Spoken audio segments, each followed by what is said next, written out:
താൻ വരരുതായിരുന്നു. അച്ഛനെ മുഷിച്ചിലുണ്ടാക്കി. എന്തിനാ? അതുകൊണ്ട് എന്താ കാര്യം?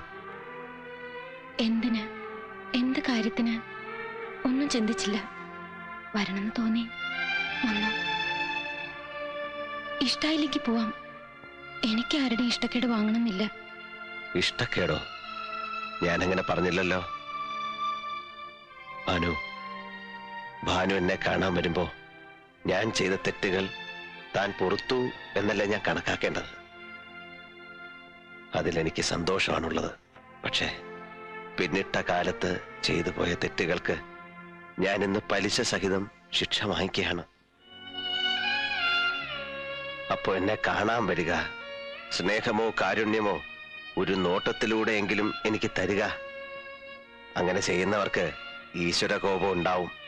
താൻ വെറുതെ പാപം വലിച്ച് തലേ കയറ്റണ്ട.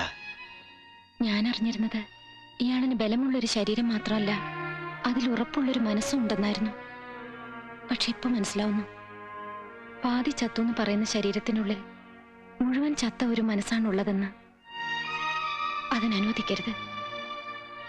മനസ്സിന്റെ ധൈര്യം വീണ്ടെടുത്താൽ പിന്നെ നടക്കാൻ കാലുകൾ വേണ്ട.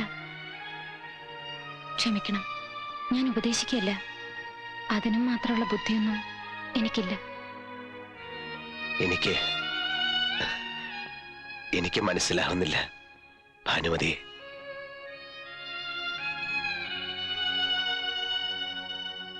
എനിക്ക് തിരിച്ചും